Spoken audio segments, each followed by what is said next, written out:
പ്രധാനപ്പെട്ട കാര്യം എന്ന് പറയുന്നത് സംഭവിച്ചോളം അദ്ദേഹത്തിന്റെ എക്സ്പെർട്ടൈസ് വന്ന റെയിൽ ഗതാഗതമായി ബന്ധപ്പെട്ടാണ്. പക്ഷെ നമുക്കൊരു ഗതാഗത വിജ്ഞാനീയം, അതായത് നമുക്കൊരു മൊബിലിറ്റിയെ കുറിച്ച് വിജ്ഞാനം നമ്മുടെ കേരളത്തിലില്ല. അത് 25 വർഷങ്ങൾക്ക് ശേഷം നമ്മുടെ മൊബിലിറ്റി എങ്ങനെയായിരിക്കും, അത് റെയിൽ മാത്രമായിരിക്കണമെന്നില്ല, നമ്മൾ മറ്റു പല കണക്ടിവിറ്റികളെ കുറിച്ച് നമ്മൾ ആലോചിക്കേണ്ടി വരും. അതിനെക്കുറിച്ച് കാഴ്ചപ്പാടില്ലാതെ റെയിലിലേക്ക് എന്ത് കേന്ദ്രീകരിക്കുന്നുള്ള രണ്ട് കാര്യങ്ങളുണ്ട്. ഒന്ന്, ഈ സ്ഥലമെടുപ്പുമായി ബന്ധപ്പെട്ട ധാരാളമായിട്ടുള്ള പണവിന്യാസം. രണ്ട്, റെയിൽ ഗതാഗതം ഡെവലപ്പ് ചെയ്യുമ്പോഴാണ് നമുക്ക് അതിൻ്റെ അകത്ത് ഇതിൻ്റെ ഇൻഫ്രാസ്ട്രക്ചറിലേക്ക് ഒരു വല്ലാത്തൊരു സാമ്പത്തികമായിട്ടുള്ള എന്താ പറയുക കടമെടുപ്പൊക്കെ നടക്കുന്ന വലിയ തോതിൽ അതിലാണ് വരുന്നത്.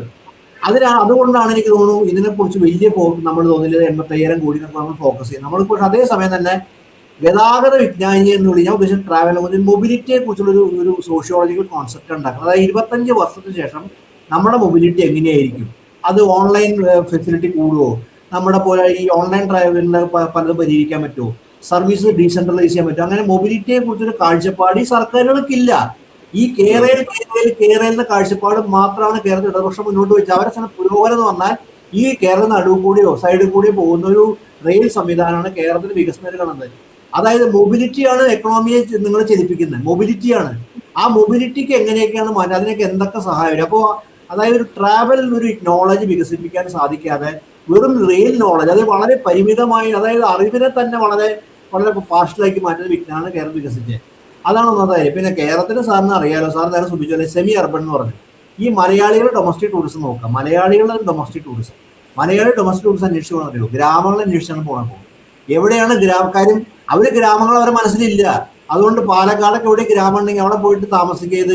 എനിക്കറിയാവുന്ന കാര്യം, പാലക്കാട് ചിറ്റൂര് ഭാഗത്തൊക്കെ ഈ കർഷകർ ഈ പരമ്പരാഗത കൃഷി ചെയ്യുന്ന സ്ഥലമൊക്കെ ഈ ഫാം ഹൗസൊക്കെ മാറ്റി അവിടേക്കാണ് മലയാളികൾ പുറത്ത് എറണാകുളത്തും കോഴിക്കോടും താമസിക്കുന്ന ഗ്രാമം കണ്ട് പരിചയമില്ല, അവരെ തുറ്റിയോടും ഗ്രാമമില്ല. അപ്പോൾ പരമ്പരാഗത കേരള സങ്കല്പത്തിലുള്ള ഗ്രാമങ്ങൾ അന്വേഷിച്ച് പോകുന്ന ടൂറിസമാണ് കേരളത്തിലുള്ളത്. അപ്പോൾ കേരളം ഒരു നഗരവൽക്കരിക്കപ്പെട്ട ഒരു സ്ഥലമാണ്. അപ്പോൾ നമ്മളെ സംബന്ധിച്ചിടത്തോളം നമ്മൾ ഈ ടൂറിസത്തെ കുറിച്ചുള്ള സങ്കല്പവും മാറണം. അതായത് ടൂറിസം സങ്കല്പം തന്നെ ഇപ്പോൾ ആൾക്കാർ ചോദിച്ചാൽ വളരെ സ്പീഡിലെത്തുക ഒരു സ്ഥലത്ത്, അതൊന്നും ആയിരിക്കില്ല. കേരളം പോലെ സ്ഥലത്ത് ടൂറിസ്റ്റുകൾ വരുമ്പോൾ ചെക്കോസ്ലോവാക്യയില് അല്ലെങ്കിൽ നമ്മൾ ഫ്രാൻസിൽ ഒരു ടൂറിസ്റ്റ് പോകുന്ന പോലെ ആയിരിക്കണം എന്നില്ല. കേരളത്തേക്ക് ടൂറിസ്റ്റ് വരുന്ന ഈ യൂറോപ്യൻസും ഡൊമസ്റ്റിക് ടൂറിസ്റ്റിന്റെ കാര്യം എങ്ങനെയാണെങ്കിൽ, അതായത് ഗ്രാമം അന്വേഷിച്ച് പോവുകയാണെങ്കിൽ ഈ യൂറോപ്പിലും അമേരിക്കയിലും അല്ലെങ്കിൽ മറ്റു സ്ഥലങ്ങളിലും കേരളത്തിൽ വരുന്ന ടൂറിസ്റ്റുകൾ അവിടെ കിട്ടുന്ന സൗകര്യമാണ് അവിടെ നോക്കിയാൽ, അങ്ങനെ അവർക്ക് അവിടെ നിന്നാൽ പോലെ. അവർ വേറൊരു എക്സ്പീരിയൻസിന് വേണം, കേരളത്തിന്റെ ഒരു എൻവയോൺമെന്റ് എക്സ്പീരിയൻസ്, ഇക്കോളജിക്കൽ എക്സ്പീരിയൻസിന് അവർ വരുന്നത്. അതിന് ചിലപ്പോൾ വിഘാതമാകുന്നതായിരിക്കും ഈ ട്രാവൽ. ഈ പുതിയ പറഞ്ഞ പോലെ ഈ ഇൻഫ്രാസ്ട്രക്ചർ എടുക്കുകയാണെങ്കിൽ കേരളത്തിന്റെ ഭംഗിയും കേരളത്തിന്റെ സൗകര്യവും എല്ലാം തന്നെ നഷ്ടപ്പെടുന്ന വിധത്തിലേക്ക് മാറും. അപ്പൊ കേരളത്തിന്റെ പ്രത്യേകത എന്താണ്? ആ പ്രത്യേകത കൊണ്ടാണ് കേരളത്തിലേക്ക് വിദേശ ടൂറിസ്റ്റ്, കേരളത്തിന്റെ പ്രത്യേകത കേരളത്തിന്റെ ഈ ഭൂമിയുടെ സ്വഭാവം, കേരളത്തിന്റെ പരിസ്ഥിതി സ്വഭാവം, ഇതിനൊക്കെ ആഘാതപ്പെടുത്തിക്കുമ്പോൾ ഒരു ടൂറിസ്റ്റുകൾ വരില്ല. ആരെങ്കിലും വരും ഈ കേരളം ഇതുപോലെ നമ്മൾ ഈ വികസിത മുതലാളിത്ത രാജ്യങ്ങളുടെ പോലെ തന്നെ കേരളത്തിന്റെ സ്വഭാവം മാറി കഴിയുമ്പോൾ പിന്നെ ആരെങ്കിലും വരിക? അവർക്കത് കാണാൻ കേരളത്തിൽ വരേണ്ട ആവശ്യമുണ്ടോ? ഈ വലിയ എന്താ പറയുക, നമ്മളിപ്പോ എന്താണ് നമ്മുടെ ഗൾഫിലെ വലിയ പ്രസിദ്ധമായിട്ടുള്ള ഇതുണ്ടല്ലോ കെട്ടിട സമുച്ചയം, അത് കേരളത്തിൽ, അത് കാണാൻ കേരളത്തിൽ കാര്യം വരും, അവിടെ പോയാൽ പോരെ? അപ്പൊ കേരളത്തിന്റെ അല്ല മാത്രമല്ല വെള്ളവും ഇതൊക്കെ ആണെങ്കിൽ അവർക്ക് ഈസ്റ്റേൺ യൂറോപ്പിലും അല്ലെങ്കിൽ വാം വാട്ടേഴ്സ് ഉള്ള യൂറോപ്യൻ കൺട്രീസിൽ പോകാൻ മതി. പക്ഷെ കേരളത്തിന്റെ ഒരു പ്രത്യേകത എന്ന് പറയുന്നത് അതിന്റെ പച്ചപ്പാണ്, അതിൻ്റെ മഴയാണ്, മൺസൂൺ ആണ്, എന്നാൽ ഹെവി അല്ല, അതിൻ്റെ പ്ലസന്റ് ക്ലൈമറ്റ് ആണ്. ഞാൻ എൻ്റെ പല റഷ്യൻ സുഹൃത്തുക്കളും പറയുന്നുണ്ട്, അവർക്ക് ഏറ്റവും കൂടുതൽ MDSൽ വർക്ക് ചെയ്യുന്ന സമയത്ത് എൻ്റെ സിഇഒയുടെ ഫേവറേറ്റ് ഡെസ്റ്റിനേഷൻ ഗോവയല്ല, കൊച്ചിയും മൂന്നാറും ഒക്കെ ആയിരുന്നു. കാരണം വെച്ചാൽ അവരെ സംബന്ധിച്ചോളം അങ്ങനെ ഒരു പച്ചപ്പും ഒരു ചെറിയ ഉഷ്ണമൊക്കെ ആയിട്ടുള്ള ഒരു അറ്റ്മോസ്ഫിയർ, ഈ ഇഗ്ലൂ പോലുള്ള അല്ലെങ്കിൽ 6-7 മാസം സ്നോയിൽ ജീവിക്കുന്നവർക്ക് അവരെ സംബന്ധിച്ചോളം വലിയ എക്സൈറ്റ്മെന്റ് ആണിത്. അവർക്ക് ഫാസ്റ്റായിട്ട് പോകണമെന്നില്ല, അവരവിടെ എത്തിക്കഴിഞ്ഞാൽ അവർ വേണ്ട രീതിയിൽ പോയിക്കൊണ്ടിരിക്കും. അവർക്ക് അങ്ങനെയാണ് സാർ. ഇപ്പൊ കേരളത്തിൽ ടൂറിസം എക്കോണമി ബാധിക്കാൻ പോകുന്ന കാര്യം പറയാം. ഇവര് പറയാൻ ട്രാവലാണ് ടൂറിസം എക്കോണമി. ഈ ട്രാവൽ ടൂറിസം എക്കോണമിക്ക് വിഘാതമായി ബാധിച്ചു. ഇപ്പോൾ ഉദാഹരണത്തിന് കഴിഞ്ഞ ദിവസം മൂന്നാറിനെ കുറിച്ച് കേരള ഗവൺമെന്റ് തീരുമാനം, മൂന്നാറ് ടൂറിസം പോലീസ് വരാൻ പോകണം. കാര്യം അറിയോ? മൂന്നാറിലേക്ക് പോയാൽ നഗരത്തിൽ കടക്കാൻ പറ്റുന്ന മണിക്കൂറോളം ട്രാഫിക്കാണ്. മൂന്നാറിലേക്ക് ആൾക്കാർ പോകുന്നില്ല ഇപ്പോൾ, കാരണം അവിടെ യാത്ര ചെയ്യാൻ പറ്റാത്ത സ്ഥിതിയായി കഴിഞ്ഞു. അവിടെ പിന്നെ അത് ആ നിലയിൽ നമ്മൾ കാണുന്ന ഒരു മൂന്നാറിനെ കുറിച്ചുള്ള ഒരു 15-20 വർഷം മൂന്നാർ പോയ ഒരാളുടെ സങ്കല്പം അല്ല ഇന്ന് മൂന്നാറുള്ളത്. അത് ഏതാണ്ട് ആ നഗരത്തിലേക്ക് ആര് പോവും? തണുപ്പ് കുറഞ്ഞ എല്ലാ സ്ഥലം നഗരമായിട്ട് വലിയ കെട്ടിട സമുച്ചയങ്ങളിലേക്ക് ആര് പോവും? അപ്പോൾ ടൂറിസ്റ്റെ കുറിച്ച് സങ്കല്പം തന്നെ മാറ്റേണ്ട കാര്യം. കേരളത്തിലേക്ക് വരുന്ന ടൂറിസ്റ്റുകൾ വരുന്ന നോക്കുന്നത് കേരളത്തിന്റെ പ്രത്യേകത അനുസരിച്ചാണ് വരുന്നത്. അപ്പോൾ ആ ഒരു കാഴ്ചപ്പാടനുസരിച്ച് നമുക്ക് മാറാൻ പറ്റില്ലെങ്കിൽ കേരളത്തിലേക്ക് വലിയ ടൂറിസം എക്കോണമിയും ബാധിക്കും. അതുകൊണ്ട് ഈ വാസ്തുത പറയും 25 വർഷങ്ങൾക്ക് അപ്പുറത്തെ ഒരു കാഴ്ചപ്പാടിലല്ല ഇത്. താൽക്കാലികമാണ്. പക്ഷേ നമ്മൾ പണി ചെയ്യാൻ ഒരുപക്ഷെ ഈ വളരെ പെട്ടെന്ന് യാത്ര ചെയ്യാൻ പറ്റുന്ന ചില ആൾക്കാർക്ക് ചില സൗകര്യങ്ങളൊക്കെ ഉണ്ടായിരിക്കും. ചില രാഷ്ട്രീയക്കാർക്ക് ഒരു മീറ്റിംഗിൽ മറ്റേ മീറ്റിംഗിൽ പങ്കെടുക്കാൻ പെട്ടെന്ന് പോകുന്നതാണ്. ഗോവിന്ദ മാഷ് ഒരു പറഞ്ഞതിൻ്റെ അകത്ത് ലോജിക്കാണ്. കക്ഷിക്ക് എല്ലാ ദിവസവും 2-3 മീറ്റിംഗ് ഉണ്ട്. അപ്പോൾ ഉദാഹരണത്തിന് ഇന്നിപ്പോൾ കുറ്റിപ്പുറത്ത് ഒരു സമ്മേളനമായിരിക്കും, ഒരു ബഹുജന സംഘടന സമ്മേളനമായിരിക്കും, അത് കഴിഞ്ഞ് അടുത്ത മീറ്റിംഗ് തൃശ്ശൂരായിരിക്കും, അത് കഴിഞ്ഞ് എറണാകുളത്തായിരിക്കും. അപ്പോൾ കക്ഷി അതാണ് മനസ്സിൽ കണ്ടത്. അതുകൊണ്ട് കക്ഷിക്ക് യാത്ര ചെയ്യാനായിട്ട് ഏറ്റവും ഫലപ്രദമായ സാധനം ഇങ്ങനെ പെട്ടെന്ന് പോകാനാണ്. പക്ഷെ അത് എല്ലാവരുടെയും ആവശ്യമല്ല. അപ്പൊ അതുകൊണ്ടാണ് അദ്ദേഹം ഈ എന്താ പറയുക അപ്പം എന്നൊക്കെ പറയാൻ കാരണം സ്വന്തം ആവശ്യം പറഞ്ഞത്. കാര്യം ഈ രാഷ്ട്രീയക്കാർക്കാണ് ഒരു സമ്മേളനം, ഒരു ഇന്ന് രാവിലെ ഇന്ന് കോഴിക്കോട് സമ്മേളനം, രാവിലെ അത് കഴിഞ്ഞ് ഉച്ചയ്ക്ക് വേറെ സ്ഥലത്ത് മീറ്റിംഗ്, അങ്ങനെ ആ ഒരു കാഴ്ചപ്പാടിനനുസരിച്ചാണ് ഇവർ പറയുന്നത്. അത് 25 വർഷത്തെ കാഴ്ചപ്പാട്, അവർക്ക് ഇപ്പോഴത്തെ കാഴ്ചപ്പാട്. അതിന് പകരം 25 വർഷം ശേഷം മൊബിലിറ്റി എന്നുള്ളതാണ് ഈ ഇതാക്കണം. നമ്മുടെ മൊബിലിറ്റി എങ്ങനെയായിരിക്കും? അത് വെർച്വൽ മൊബിലിറ്റി കൊണ്ട് സഹായിക്കാൻ പറ്റുമോ? അങ്ങനെ പരിസ്ഥിതി ആഘാതം കുറയാണ്.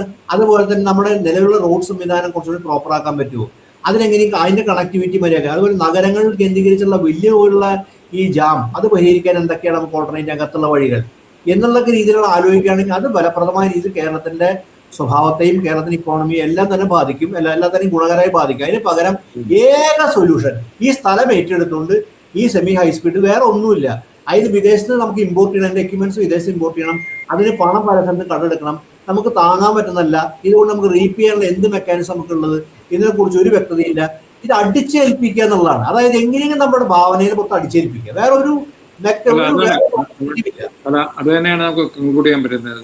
താങ്കൾ പറഞ്ഞ ഈ മൊബിലിറ്റിയെ കുറിച്ചുള്ള ഒരു കൃത്യമായ 25 വർഷം കഴിഞ്ഞാൽ എങ്ങനെയായിരിക്കും കേരളത്തിന്റെ മൊബിലിറ്റി, അതിലേക്ക് എങ്ങനെ എത്തണം എന്നുള്ള ഒരു സ്റ്റഡി എനിക്കൊന്ന് ഏതെങ്കിലും IIT ഏൽപ്പിച്ചാൽ മതി, അവർ ചെയ്യും. അതൊക്കെ ചെയ്തിട്ട് അന്നേരം ആ സമയത്താണ് തീരുമാനിക്കേണ്ടത് കേരയിൽ വേണമോ അല്ലെങ്കിൽ ഫാസ്റ്റ് ട്രെയിൻ വേണോ, ഇപ്പോൾ ഉള്ളത് മതിയോ, വേറെ ആൾട്ടർനേറ്റീവ് ഉണ്ടോ, ഈ സിറ്റി താങ്കൾ പറഞ്ഞ പോലെ സിറ്റിയിലെ ട്രാഫിക് എങ്ങനെ മാനേജ് ചെയ്യണം എന്നുള്ള ഒരു ചിന്തയിലേക്ക് പോകേണ്ടത്. അതിന് പകരം കേരളയിലോ ഫാസ്റ്റ് റെയിലോ അല്ല ഇതിനൊക്കെ സൊല്യൂഷൻ എന്ന് കേരള സർക്കാരും നമ്മുടെ സമൂഹവും മനസ്സിലാക്കേണ്ട കാലം അതിക്രമിച്ചിരിക്കുന്നു. ആരും പൈസ കൊണ്ടൊന്നും ഡംപ് ചെയ്യുന്നില്ല, അത് തിരിച്ച് ഒരിക്കലെങ്കിലും കിട്ടിയില്ല. അങ്ങനെയാണ് പുതിയ എക്കണോമി. അത് സർക്കാരിൻ്റെ ആണെങ്കിലും അത് പ്രൈവറ്റ് ഇൻവെസ്റ്റ്മെൻ്റ് ആണെങ്കിലും അങ്ങനത്തെ ഒരു സിറ്റുവേഷനിലേക്ക് ലോകം മാറിക്കഴിഞ്ഞു.